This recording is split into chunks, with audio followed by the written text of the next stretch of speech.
mah tapi sehat pas puasa. Mah itu kan katanya nggak boleh telat makan dok. Padahal kalau puasa itu kita nggak makan lebih dari 12 jam loh. Di dalam Al-Quran, Al-Baqarah ayat 184 itu disebutkan Syahrul Ramadan alladzii unzila fihil Qur'an hudal linnas wa bayyinatin minal huda wal furqan faman syahida minkumus syahra falyasum.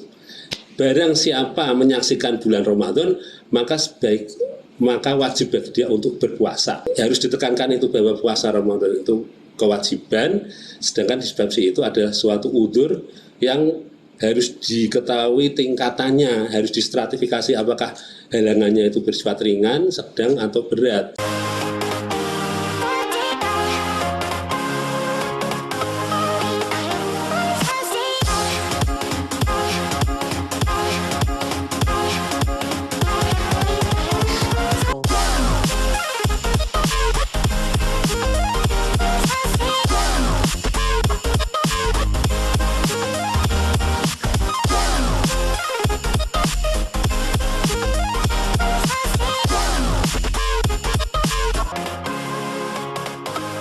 Assalamualaikum warahmatullahi wabarakatuh. Hai Sobat Amino, ketemu lagi sama kita. Ada saya lagi test drive nih untuk pertama kalinya bawain podcast sebagai host. Baru Risma. banget ya. Oh iya dong. Dengan Masih anget ya. Dan ada yang sudah dedengkot, yang caem ulala, selalu ketemu di podcast. Ada siapa nih? jangan sumi, jangan bosan ya netizen Sobat Amino.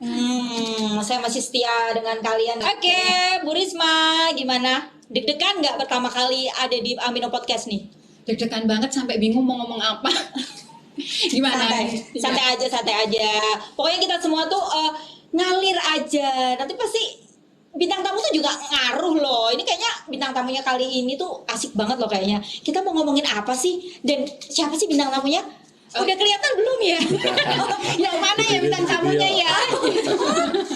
Bapak Kamal, Dokter Kamal. Selamat datang di Amino Podcast. Coba let's talk. Let's stop. Ya, gimana Dokter Kamal, puasanya lancar gitu? Alhamdulillah lancar. Sudah bolong berapa? Ada yang bolong nggak nih gitu? Dokter Kamal kok bolong Iya. gitu? Aduh. Alhamdulillah. Jangan lancar, sampai ya lancar. Oke Bu Risma, kita mau bahas apa kali ini?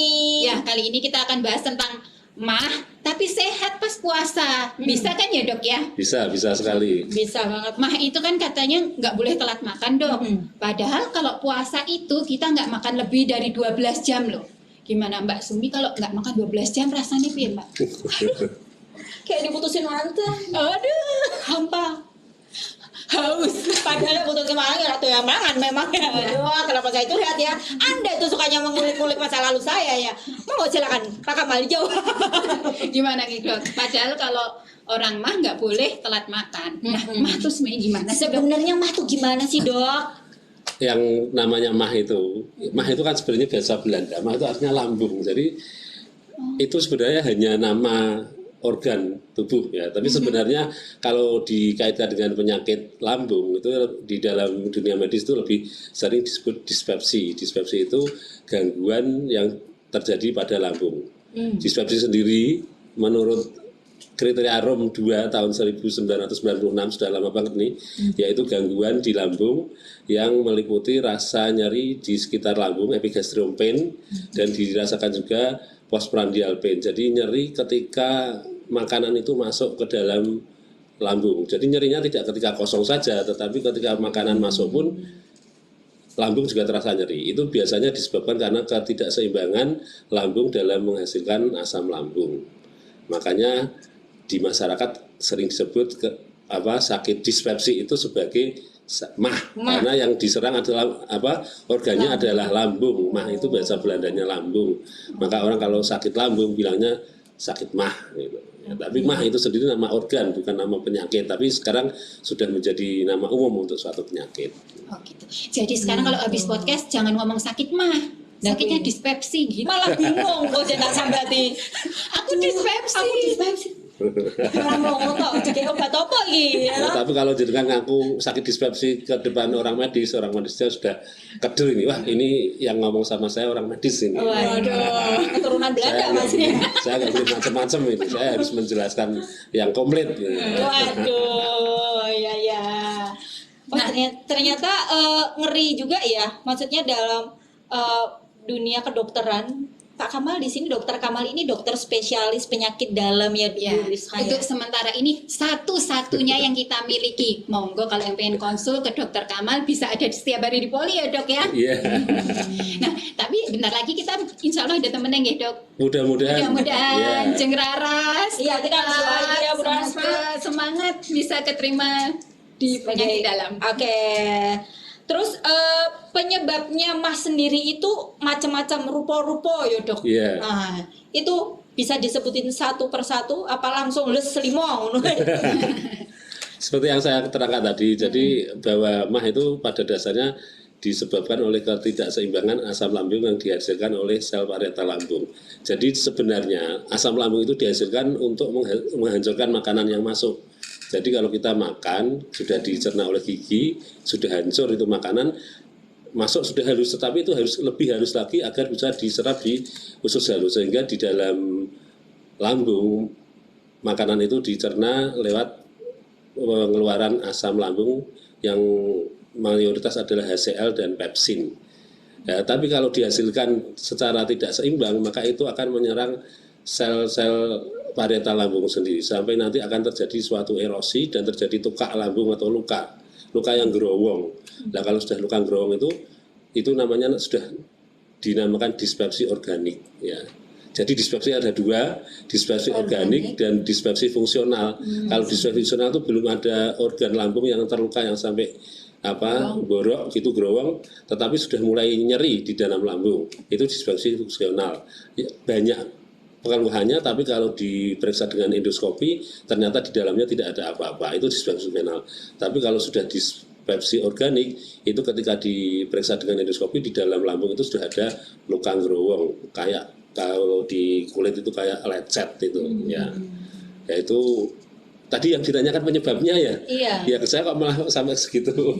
Nggak apa-apa dok, langsung aja. Biasanya kan juga nggak tanya aja, langsung singkat habis ini closing.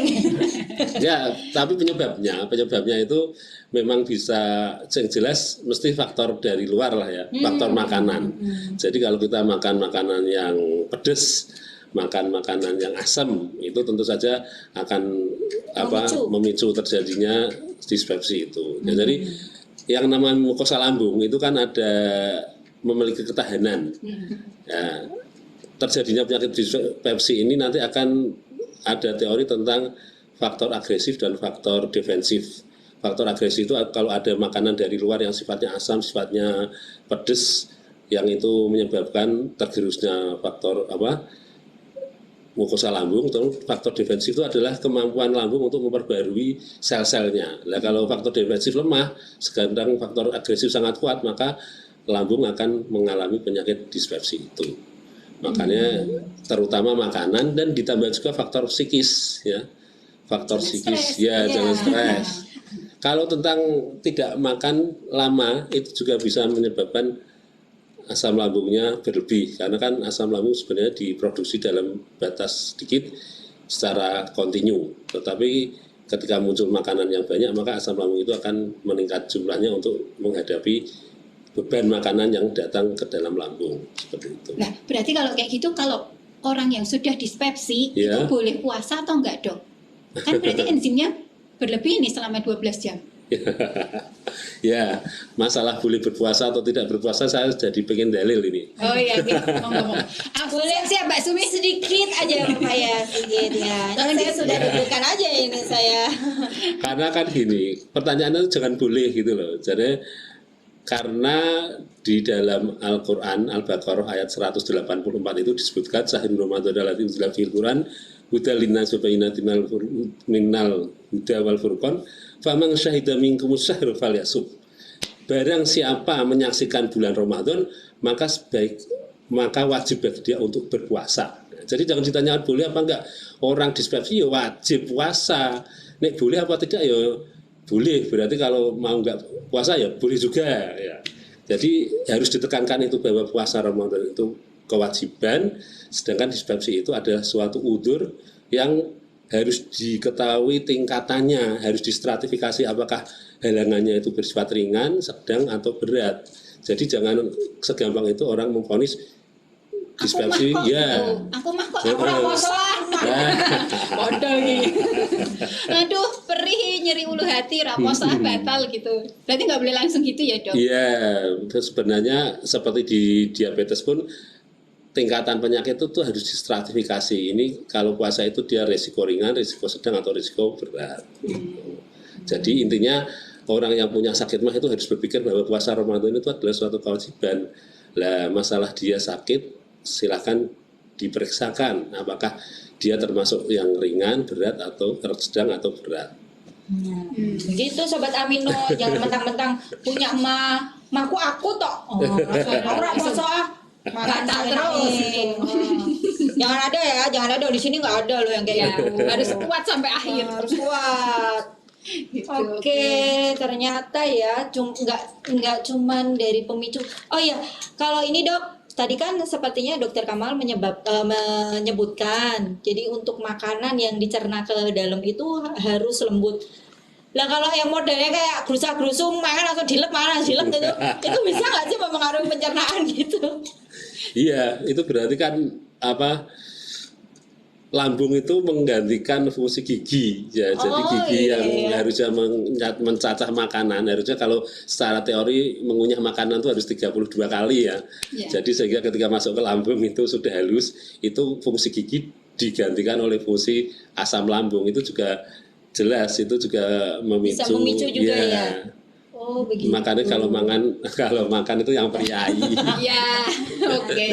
Bahkan itu juga ada dalilnya ya, Dok, kalau mengunyah itu harus pelan-pelan gitu ya. Tapi kalau saya bayangin ya ngunyah sambil ngitung 32 kali. Kesuwen ya. Heeh. Malah mengel kan. Malah asam lambungnya enggak gitu. Oke, Dok. Nah, terus kalau kayak gini nyiasatinya untuk orang yang dispepsi, Iya. itu apa yang harus disiapkan pas sahur sama pas buka, Dok? Ya, jadi karena pada proses berpuasa itu lambung tidak terisi selama 12 sampai 13 jam ya. Jadi intinya perut yang kosong pun itu terlambat makan juga sebenarnya bisa memicu dispepsi itu. Jadi ketika kita puasa, kita sebenarnya ada kemampuan tubuh untuk melakukan adaptasi, sehingga dengan berpuasa itu maka akan terjadi penurunan asam lambung, karena pola siklus asam lambung dalam mencerna makanan itu jadi agak berjangka. Kalau biasanya kita makan sehari 3 kali, lambung itu punya refleks untuk mengeluarkan mengeluarkan enzimnya, asamnya setiap 8 jam, maka ketika kita berpuasa maka asamnya akan dikeluarkan dalam waktu sepanjang itu juga, sehingga banyak orang yang dispepsi fungsional terutama dengan berpuasa justru malah semakin bagus keluhannya, gejala nyeri epigastrium, gejala nyeri setelah makan itu, gejala begah, gejala mual itu sudah berkurang. Karena itu berpuasa itu ada dalil yang sumu tasihku, berpuasalah kamu maka kamu akan menjadi sehat, itu cocok sekali ya untuk orang yang dengan dispepsi fungsional ini ya. Catatannya dispepsi yang fungsional. Beda kalau dispepsi yang organik itu tadi, itu tidak, ya memang karena sudah ada luka di lambung, itu akan sangat berat memang seperti itu. Masya Allah ya, ternyata fungsinya puasa itu bukannya malah bikin tambah yang sakit mah itu sakit, malah bisa membaik, terutama yang tadi yang hanya karena ada kenaikan asam lambung aja ya, Dok, yang belum ada perlukaan. Nah gitu, jadi jangan pada takut ya Sobat Amino buat puasa kalau yang pernah ada keluhan-keluhan di lambung ya, Dok. Nah Dok, tapi kalau misalkan gara-gara puasa ini terus tiba-tiba nyeri kolik gitu, Dok, aduh sakit banget, nyeri kolik itu sakit banget gitu, kita harus ngapain, Dok, yang pertama kali? Ya kalau sakit seperti itu ya dan memang tidak bisa ditahan, ya kita harus minta pertolongan dokter lah. Bisa lah kita ke UGD Rumah Sakit Amino, nanti diakses ya, ditentukan bahwa nyerinya ini seperti apa dan apakah memang harus membatalkan puasa atau tidak. Tapi untuk membatalkan puasa tidak harus ke UGD Amino lah. Ini lah ditentukan UGD mah sendiri. gak ada apa-apa, Dok. Mau makan apa di UGD ini? Tapi dalam artian untuk pertolongannya memang nyeri-nyeri yang seperti itu, nyeri di perut, nyeri yang tidak tertahankan, nyeri yang tidak hilang dengan dengan membatalkan puasa misalnya ya, itu memang sebaiknya segera ke UGD, karena kalau nyeri di perut itu diagnosis bandingnya banyak sekali. Jadi bukan karena pengen berobat mah saja, tapi sebenarnya kalau nyeri perut lebih baik kita berpikiran apa sih kegawatan yang harus kita hindari, makanya kita harus segera ke dokter, terutama yang ada ya di UGD yang selalu standby setiap saat. Dok, agak nyimpang nih dok. Kalau misalkan kan kalau di UGD kan berarti bisa dapat obat yang tidak diminum. Nah, disuntik gitu. Itu terus lanjut puasa boleh nggak sih dok? Secara agama ya. Jadi bukan obat minum. Aku jadi ahli fakih gitu. Jadi dokter. Ini nggak jadi nggak batal ya? Ya kalau yang batal itu kan kalau masuk ke ke lubang ya. Nah ini kan nggak ada lubangnya nih, dilubangin, dibikin lubang. Ya, menurut saya sih itu tidak batal ya, tapi kan saya bukan ahli fikih, jadi yang Loh, sahabat kan malah jadi, aduh loro wetenge tapi aku tetap iso poso, sontek sik nanggon IGD ngono. Terus kayak kadang-kadang ada gini juga, aduh sirahku mumet banget iki. Diombeni apa nggak sembuh, tapi makan kok sembuh ya tuh. Kenapa telat makan itu cuma ngaruhnya nggak kemah, tapi kok bisa sampai pusing yang luar biasa, itu gimana sih dok itu dok? Itu mungkin gejala hipoglikemi ya. Hipoglikemi memang salah satu gejalanya adalah kepalanya pusing. Tapi itu kalau hipoglikemi yang mungkin kurang, gula darahnya kurang dari 70 mg per dl. Kalau masih di atas itu ya mungkin itu hanya alasan saja. Tapi kok sering ya dok? Tapi minum es teh sembuh. Terus selama bulan Ramadan ini ya dok, karena ini kan masih bulan Ramadan, puasa, untuk penderita MAH sendiri itu makanan yang disarankan itu apa aja, yang dilarang itu apa aja untuk menghindari MAH-nya biar nggak kumat. Iya, untuk penderita MAH yang mengerjakan puasa, sarannya yang pertama adalah usahakan untuk mengakhirkan sahur. Jadi sahur itu dilakukan menjelang imsak ya. Kemudian mensegerakan berbuka. Ini kalau tak dalili ada dalilnya semua ini. Oh iya. Boleh dok, sedikit dok, dalilnya sedikit. Terus sudah terlalu banyak dalilnya. Ya, itu pertama nanti itu. gatel loh. Nanti gatel loh. Gelo loh, nanti Dalilnya nggak keluar gelo loh dok, mumpung on cam dok langsung gelo dok. Tapi saya juga lupa bahasa apa. Malah lali. Gitu. Itu bahasa Indonesianya saja. Ya, jadi orang mukmin itu senantiasa dalam kebaikan selama dia mendahulukan takjil berbuka puasa. Jadi saat berbuka kita segera. Menyegerakan. Ya, jangan adzan maghrib kita cuma minum terus beraktivitas sampai tarawih terus baru makan, itu jangan. Tapi juga jangan ketika adzan maghrib langsung makan yang besar, itu jangan. Itu untuk orang yang sakit MAH itu akan sangat berat sekali. Jadi memang takjil itu ya minum tapi ditambah buah kurma atau makanan snack kecil. Minumnya juga air putih, air mineral. Air manis nggak apa-apa. Jadi iya, kalau ada es sama teh, sama panas mending mana dok? Kalau es itu nanti jatuhnya jadi batuk ya. Oh, gagi kan? Iya. Jadi ya, nek pengen yang sehat sebenarnya mending yang hangat. Tapi sebenarnya antara es dengan yang hangat itu ya kalau ke lambung ya tidak begitu berpengaruh, karena kan jalurnya lewat mulut sampai ke lambung kan agak jauh. Jadi sudah ada penyesuaian suhu untuk yang masuk ke dalam lambung. Berarti aku bener bu. Ini sama ini aku ya. TVRI tetap toh, TVRI ya toh. Ya, langsung universitas mana-mana gitu ada banyak kali gelas. Mulai. Wah, langsung nyebut. Itu berarti jenengan PPA itu. Apa ya? Para penunggu adzan. Bapak suka bener kalau kamu. Kalau nunggu adzan masjid sekarang tuh malah lama ya dok. Iya. Memang ternyata yang punya singkatan nggak cuma BPJS kemarin ya. Apa juga punya loh. Oke, dok. Nah kalau untuk sahurnya dok, tadi kan harus diakhirkan sampai Allahu Akbar subuh masih boleh makan. Tadi imsak berarti. Ya imsak lah itu. Itu pola makannya seperti itu. Jadi meminimalisir perut kosong itu segera mungkin segera diisi, dan selama masih boleh makan tuh segera jangan puasa, jangan misal sahur jam 3 terus 1 jam sekarang kan imsak jam 4.15 ya. Iya. Mosok sahur jam 3 habis jam 3 itu sudah nggak makan, itu berarti menambah puasanya 1/4 jam sendiri. Jadi jangan usahakan kalau jarak antara imsak ke maghrib 12 atau 13 jam ya jarak itu pula lah perut itu kosong. Setelah itu ya boleh makan, tetapi jangan terlalu banyak, makannya bertahap. Setelah terawih nanti makan besar boleh. Kemudian juga 2 atau 3 jam sebelum tidur harus sudah selesai makannya. Jangan jam 9 misalnya ikut acara tadarusan, jam 9 makan besar, kemudian jam 10 pulang rumah langsung tidur. Jangan, itu juga nggak bagus. Bapak saya nggak boleh gitu Pak. Tapi katanya kalau nggak kenyang nggak ngantuk dok, jadi dikenyangi baru tidur. Itu nggak bagus karena posisi habis makan terus tidur itu kan organ tubuh tidak dalam posisi optimal bekerja untuk mencerna ya. Jadi 3 atau 2 jam sebelum tidur harus sudah selesai acara makannya.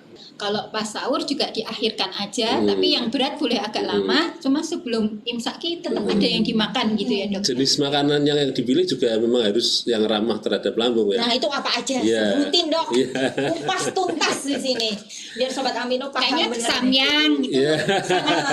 Samyang itu makan kolek ya. Samyang itu mie pedesnya Korea itu loh dok, yang berlevel-level gitu. Saya berarti kuper, saya nggak tahu samyang itu. Saya jual Pak. Ya kalau sekarang seblak juga Oh lagi ya, gitu. seblak saya pernah tahu seblak. Seblak tahu. Kalau seblak kan Jawa banget dong. Iya. Kerupuk dong. Kerupuk godong. Ya, jadi makanan yang pedas, makanan yang asam, buah-buah itu kalau kita nggak pintar-pintar milih, itu jatuhnya kita malah milih buah yang asam. Kayak anggur itu ya walaupun manis tapi ada asamnya ya. Jadi kalau buah-buah pun ya ada buah yang kalau mudanya sepet, matangnya manis. Kemudian ada buah yang mudanya asam, matangnya manis. Nah, buah-buah yang mudanya asam itu yang kemungkinan masih mengandung asam walaupun ketika sudah matang memang manis ya. Jadi itu buah-buah yang dihindari yang seperti itu. Kemudian kayak nangka itu kan menghasilkan banyak gas ya. Ya itu akan bikin perut berdadak ya, nggak nyaman. Ketebaan bededak. Ya. Terus Durian dok, kemarin saya buka pakai durian. masih ada toh, bulan Maret ini masih ada durian toh? Masih ada Sudah ada bisa. Superindo masih ada dok, promo kemarin dok. Durian juga kurang familiar, kurang bersahabat itu untuk untuk orang dengan dispepsi. Tapi sebenarnya yang bisa niteni makanan secara spesifik itu ya orang yang sakit sendiri itu. Apakah makanan ini berpengaruh terhadap lambung saya atau tidak ya sebenarnya dia. Tapi secara garis umum memang seperti tadi. Terus yang fenomena itu sekarang kalau orang takjil itu kalau tanpa gorengan itu Iya. Terus itu, padahal itu yang harusnya malah ditinggalkan ya dok. ya termasuk gorengan itu juga nggak ramah itu untuk orang yang sakit mah. Minyak nggak ramah dengan orang dispepsi ya. Iya, iya. Ini Karena harga apa minyak ya, lagi Dok? mahal, tapi Iya. kenapa tetap kita tidak bisa meninggalkan gorengan ya? Karena air fryer juga lebih mahal. Berak kriuk Betul. gitu. Jadi gimana dok? Minyak Mengganti itu. gorengan dengan apa? Gorengan ya dengan kukusan lah. Seperti saran ibu kita. Oh, iya. Harus banyak-banyak. Pokoknya ada angel banget ngelake.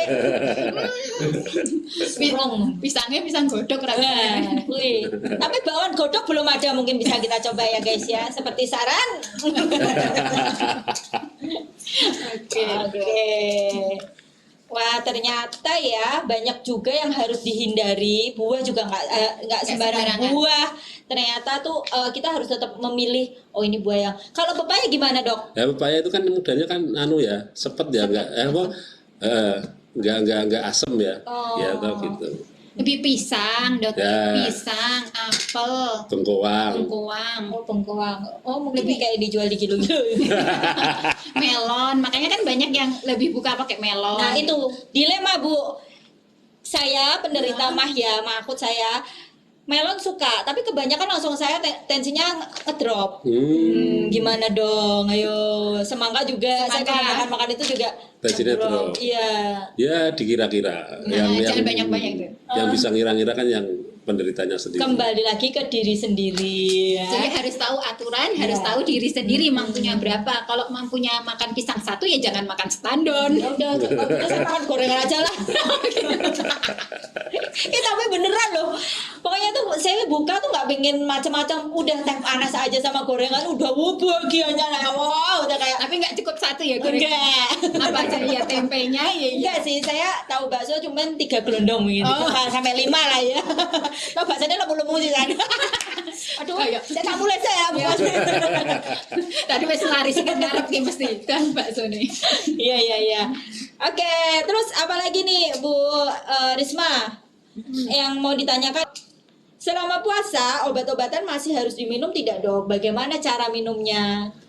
Kalau penderita sakit mah yang sudah minum obat memang harus diminum ya.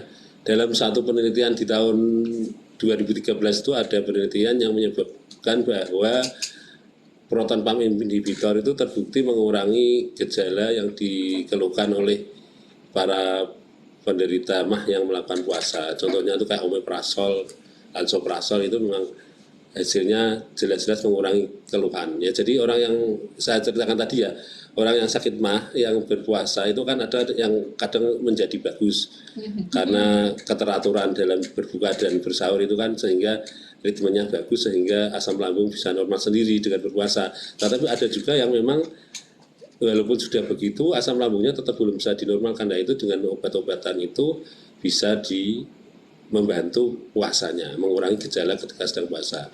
Maka obat itu karena memang dosisnya rata-rata obat yang seperti itu, kalau proton pump inhibitor itu dosisnya ada yang sehari sekali, ada yang sehari 2 kali, maka bisa diminum ketika sahur atau ketika berbuka. Ya, kalau untuk yang sehari mungkin diminum ketika sahur, yang sehari diminum ketika sahur. Pas sahur lebih aman pas sahur ya dok. Ya, kalau yang sehari 2 kali ya pas buka dan pas sahur. Kalau yang sehari 3 kali? Sehari 3 Diminum kali. dulu lanjut lagi puasa itu. Diminum pas beduk terus puasa lagi lah. Sama aja kayak Ya Allah, iki kudu ngombe obat.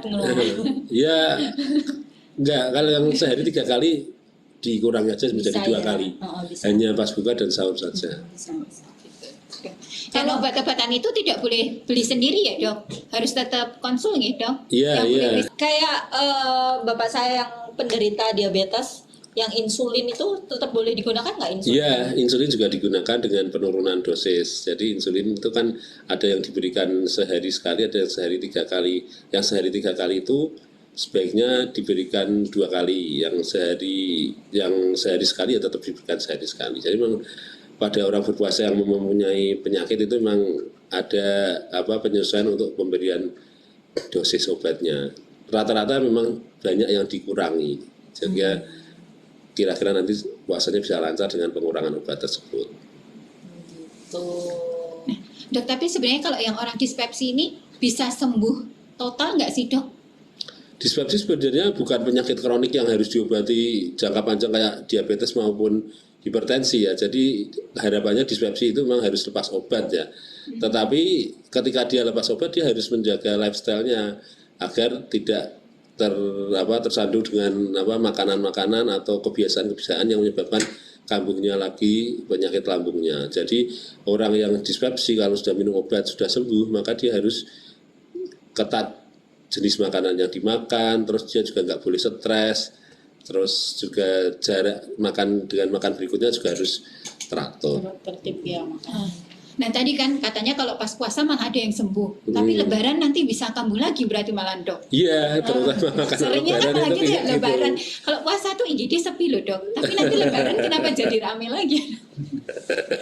Jangan curhat ya. Curhat juga nggak apa-apa.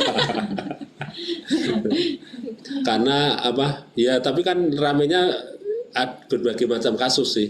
Nih pengalaman saya juga pernah jadi dokter UGD Bu. Jadi kalau waktu saya jadi dokter UGD itu zaman sebelum BPJS itu ya, kalau bulan Juni, Juli, Agustus itu UGD mesti sepi. karena duit yang buat berobat itu buat anak sekolah dulu. Ya, zaman dulu seperti itu. Bisa ya sakit Iya, zaman dulu sakit bisa dibuat, benar bisa. Tapi setelah zaman BPJS ini nggak ada penyakit dibuat sakit ya ke rumah sakit aja. Gitu. Berarti kita BPJS memang fenomenal itu bisa merubah ritme datangnya pasien ke UGD. Tapi kalau sekarang dipermudah dong BPJS IGD itu ya kalau IGD ya bisa di cover lah, bisa harus pilih-pilih diagnosanya. Tolong ya nih BPJS. Semoga penyimak lagi ya. Iya. Ya kalau Lebaran kasusnya memang bermacam-macam, tapi rata-rata ya karena makan makanan yang terlalu berlemak sehingga kasusnya bervariasi mulai dari kambuhnya sakit mah, ada yang stroke, ada serangan diabetes ya, yang gulanya sampai tinggi sekali sampai high itu di pemeriksaan stick itu, terus juga hipertensi yang naik juga, itu rata-rata penyakit yang karena makanan memang iya. Santan. Ya, jadi nanti juga persiapan nih ya pas Lebaran harus dijaga mahnya, jangan sampai ini pas Ramadan sehat, pas Lebaran malah pas kudune senang balas dendam, malah jadi jatuh sakit. Sakitnya nggak hanya dispepsi lagi ya. Iya, karena menu-menu Lebaran tuh banyak banget yang memicu ya. Ya ada mete ya kan, opor itu. Mete bahasa cenut-cenut, rasa tani gitu ya. Kacang lah itu kan bahaya malah. Oke. Terus aktivitas apa aja sih dok yang harus dilakukan agar tidak kambuh saat puasanya? Apa tidur terus aja dok dari sahur sampai tidur lagi kan biar nggak stres dok. Itu ada dalilnya lagi itu kalau tidur ketika puasa itu. Tidurnya orang berpuasa itu adalah ibadah. Iya, ingat. Ingat sekali. Tidurnya orang puasa ibadah. Naumus shaim ibadah. Itu kan ada dalilnya itu hadis itu. Jadi bagi orang yang suka tidur di bulan puasa, dia mendapatkan pembenaran untuk tidur sepanjang hari.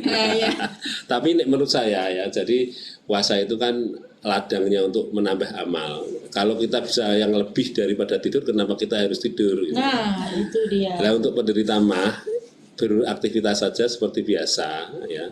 Tetapi ketika mungkin siang hari, ketika energi itu benar-benar tersedot, ya diturunkan. Kayak tipsnya orang kalau yang suka olahraga sebaiknya memilih pagi hari dan sore hari. Pagi hari ketika dia habis sahur masih segar, dan sore hari ketika setelah lelah olahraga itu segera bisa mendapatkan buka yang untuk mengganti energi yang hilang saat itu. Kalau pas tengah hari olahraga kemudian lemes, tidak ada yang bisa mengganti suplai energinya, sekarat sampai nanti menunggu buka ya. Jadi sehat malah sehat. Iya. Jadi itu intinya aktivitas terbiasa, tapi untuk aktivitas yang berat sebaiknya pagi hari atau sore hari. Ya, karena aktivitas juga secara tidak langsung juga berpengaruh terhadap asam lambung ya. Kalau terforsir gitu ya asam lambungnya mesti naik karena terjadi stres. Ya. Jadi makanya orang bekerja juga sebaiknya dikurangi jam kerjanya dan lain-lain itu. Cocok ya dok. Sebenarnya itu dikurangi jam kerja untuk menyiapkan tajil. Jangan tajil atau menyiapkan energi dong. Oke, mau ada yang ditanyain lagi nggak dokter Risma? Ini cukup ya, sudah lengkap sekali nggih dok untuk pengetahuan tentang mah pada saat berpuasa. Tapi berarti betul nggih dok, kalau orang yang sakit mah itu malah bisa sembuh saat puasa, itu benar ya? Iya benar, terutama yang dispepsi fungsional tadi yang saya sebutkan hanya karena gangguan keseimbangan asam lambung, itu benar dengan berpuasa bisa sehat. Jadi nggak usah pada takut, mau nggak ayo kita puasa semua sampai 1 bulan penuh. Ya. Tapi juga harus diperhatikan ya menu makanannya saat berbuka dan sahur gitu. Apalagi jangan terus penderita mah, obatnya juga jangan lupa dikonsumsi gitu. Jangan alasan mah karena mah terus alasan nggak puasa karena aku mah gitu. Padahal ya obat nggak bakal diminum. Ya. Alasan aja biar makan gitu. Oke, ini closing statement Bu Risma. Monggo Dokter Kamal kasih tips yang jelas, gamblang, atau mungkin mau pakai singkatan-singkatan yang pasti kita boleh banget. Mau dalil juga boleh. Untuk orang dispepsi biar tetap kuat saat puasa. Dalil aja ya, saya suka dalil ini. Sebentar Pak, saya tak noto. Biar lebih. Nah, jadi dalam beragama itu tidak ada yang namanya beban memberatkan kepada penganut agamanya ya. Jadi Allah berfirman yuridullahu bikumul yusra wala yuridu bikumul usra. Allah itu menghendaki yang mudah bagi kamu, tidak menghendaki sesuatu yang sulit. Jadi mah bukan halangan bagi seseorang untuk berpuasa. Justru dengan puasa ini sakit mah akan menjadi sehat. Demikian. Luar biasa dok, Masya Allah ya, ternyata kita sangat bermanfaat sekali ya podcast yang kali ini. Bersama Dokter Kamal, spesialis penyakit dalam di Rumah Sakit Jiwa Dr. Amino Gondo Utomo, Provinsi Jawa Tengah. Ya, mau ngingetin juga ini untuk Sobat Amino yang mau konsultasi mengenai penyakit dalam, seputar penyakit dalam, itu bisa langsung datang ke Poli Penyakit Dalam, nanti bisa langsung ketemu dengan Dokter Kamal. Itu jadwalnya jam berapa aja Dokter Bu Risma? Setiap hari ada nih dok, dari Senin sampai Jumat, bahkan Sabtu di Poli Eksekutif juga siap nih dok. Itu jam pembukaan pendaftaran dari jam 7 sampai jam 12 siang. Gitu. Tapi karena selama bulan Ramadan sampai jam berapa dong?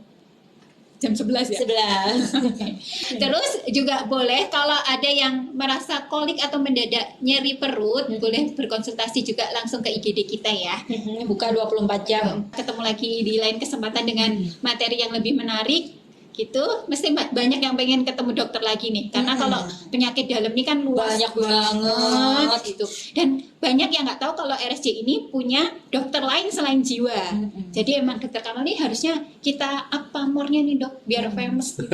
Tolong ini nanti Amino Podcast ini kalau tayang di share ya dok. Iya. Jangan lupa like, teman komen. SD, teman SMP, SMA, teman kuliah, pokoknya tuh sama teman ngaji daro. Iya.